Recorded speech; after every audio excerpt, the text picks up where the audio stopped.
We all know the feeling. You summon the motivation to finally get your life together, clean your room, or start hitting the gym. But a few days later, the clutter returns, the running shoes stay in the closet, and you're right back where you started. When we try to improve, our instinct is to chase a massive, defining transformation. We hyper-focus on the final outcome, losing 20 pounds, writing a novel, or securing a promotion, and convince ourselves that hitting that specific target is the only path to success. But there is a serious flaw in this goal-first mentality. By focusing exclusively on the winners, we fall victim to survivorship bias.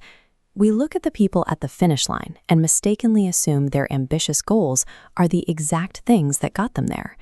The reality is that every single Olympian competing for a gold medal has the exact same goal. Every candidate applying for a job wants the identical position.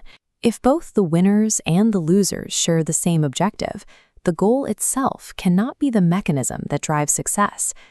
Even when you do achieve a goal, the change is usually temporary. Cleaning a messy room gives you a tidy space for the afternoon, but if you keep the exact same sloppy habits that caused the mess in the first place, you'll be drowning in clutter again next week. You treated a symptom without addressing the cause. So if setting ambitious targets doesn't actually produce lasting change, we have to look elsewhere. Our entire framework for self-improvement is targeting the wrong layer of human behavior. Consider the state of British professional cycling in 2003. For over a century, the organization had endured a spectacular run of mediocrity. In 110 years, no British cyclist had ever won the Tour de France. Their performance was so underwhelming that top European manufacturers actually refused to sell them equipment. Then they hired Dave Brailsford as the near-performance director. He took a counterintuitive approach, completely ignoring the goal of winning the Tour de France.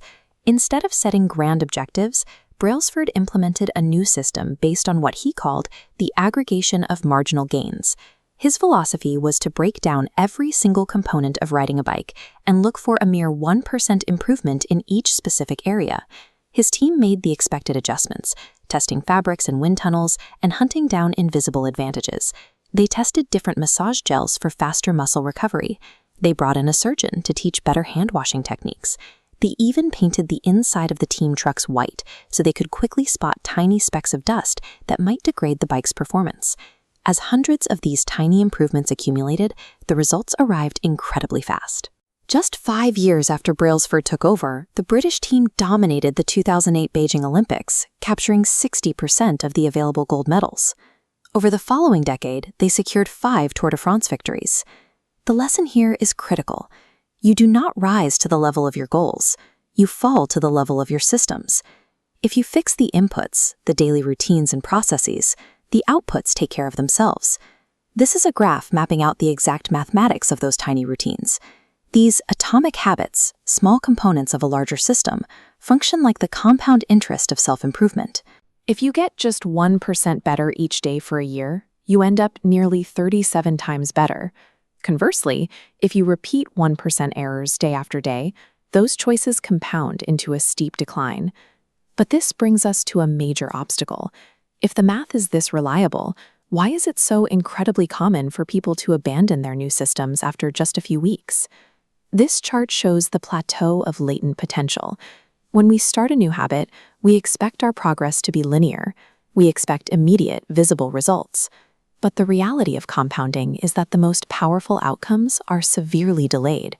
This creates a gap between our expectations and reality, known as the valley of disappointment. You run every day for a month, see no change in your body, and feel frustrated. This is the exact window where most people quit, assuming their efforts aren't working. Think of it like heating up an ice cube. Imagine it sitting on a table in a cold room that is 25 degrees. Slowly, the room heats up. 26, 27, 29, 31 degrees. The ice cube remains completely solid. But the energy you put into heating the room wasn't wasted. It was simply being stored. Then the temperature hits 32 degrees. The ice begins to melt. A single 1-degree shift, seemingly no different from the rest, triggers massive physical change. Surviving that valley of disappointment requires immense patience. And tracking the math of your systems usually isn't enough to keep you going.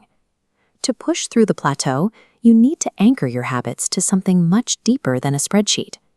Which brings us to this diagram showing the 3 concentric layers of behavior change. The 2 outer rings represent steps covered so far. Outcomes change what you get.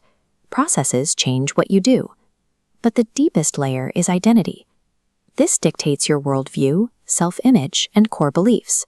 To see how this dictates our actions, imagine 2 people turning down a cigarette.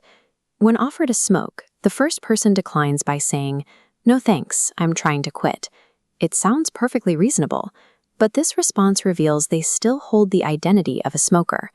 They are hoping their behavior will change while carrying around the exact same core belief about themselves.